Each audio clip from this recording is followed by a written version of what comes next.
If you were a little lad living in the UK back in 1983, you could have won a toy AT-AT. Yeah, even you could have won this. Let's take a look.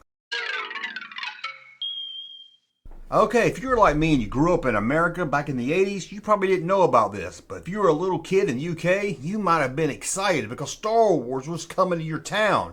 Yeah, you could visit Star Wars at your local mall or department store, toy store. What is it? What am I talking about? Well, I'm talking about the command satellite. Probably don't even know what I'm talking about there either, do you? Well, first, let's go back to 2021 when I told you about something that toured the U.S. called the Jedi Adventure Center. This is pretty cool. Lucasfilm, with the help of 20th Century Fox, was always thinking outside the box when it came to promoting Star Wars. Even when they knew Return of the Jedi would be a huge hit, they still went over the top to promote it. If you want to see that whole video, I'll link it in this video. That's a pretty cool thing right there. And the UK did something similar to this, released in 1983 by PAL Toys, because that was their Kenner. Yeah, we called it Kenner, they called it PAL Toys. I know it's two different companies, but PAL Toy had the rights over in the UK, Kenner had the rights in the US. And they basically made the same thing. Kind of the same thing. That land speeder they sold, the hood didn't even open. And don't even get me started on the whole wacky Death Star playset they had. But anyway, we're talking about the command satellite. This was a huge store display made out of cardboard, like a huge dome, but you could walk inside of it. Inside, you would see some cool stuff. Not just pictures from Return of the Jedi, but you would see toys from Return of the Jedi. Oh, toys you would want. You're like, hey, Mom, there's one of those Ewok creatures. Will you get it for me? Man, she would tell you, no, you'll just have to wait till your birthday. Oh, moms were good at saying just wait till your birthday. Or even worse, wait till Christmas. But Mom, it's March. Anyway, this was a walk-in command satellite for display at department stores throughout the country. Inside, you would find a unique fluorescent center featuring Luke Skywalker fighting Darth Vader. A major toy diorama displaying the Star Wars toys. A video would play showing the Star Wars toys, which I believe was the PAL Toy commercial, and it would repeat every 5 minutes. There were even walkie-talkie phones in which you could speak to R2-D2 or Darth Vader. I can just imagine some little British kid yelling into this plastic walkie-talkie phone at Darth Vader thinking he's real. Oh, my mom hates you. You're bloody awful, Darth Vader.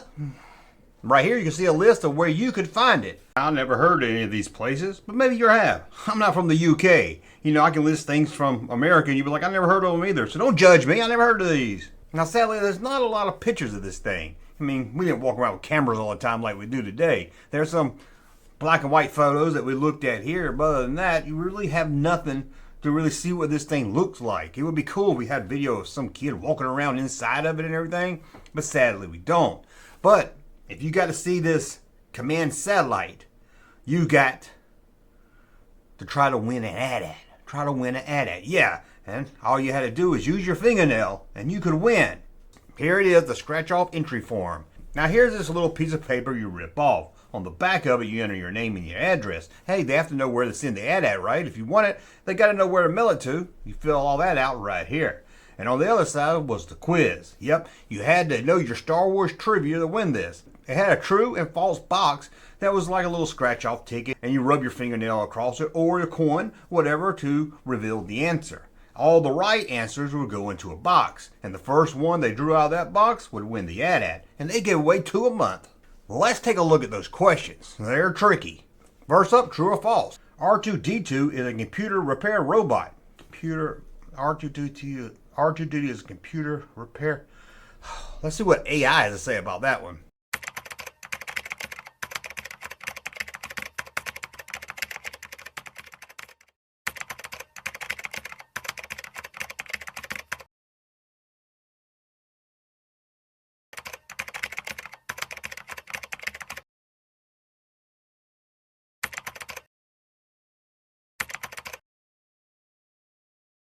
Oh, thank heavens for AI. That was tricky. Chewbacca is a Wookiee. Well, we all know that's true, so you would scratch that one off. Darth Vader was Luke Skywalker's father. Spoiler alert, that one's true. But if you hadn't seen Return of the Jedi by the time you got this, then you may not know the answer to it, because you didn't know. And then you have the Return of the Jedi Y-Wing can't carry R2-D2. Well, that's some damn falsehood right there, because it could. You could put a little R2-D2 in the back of it, or R5-D4. I mean, you could put either one of them. You could put the Rancor Keeper in it, and we know that. So that one right there is a false. I don't know why they didn't ever do that with the X-Wing. Doesn't make any sense. Would have been cool, but you had to push down the R2 to pop the wings up, maybe. You know, in the UK, they didn't even have the light on the X-Wing. Oh, man, I feel sorry for them UK kids. Now, there was some rules.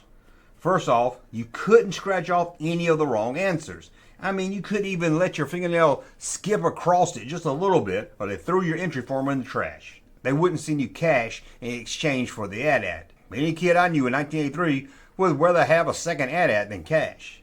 Best of all, there was no purchase necessary. But you didn't have to tell your parents that, did you?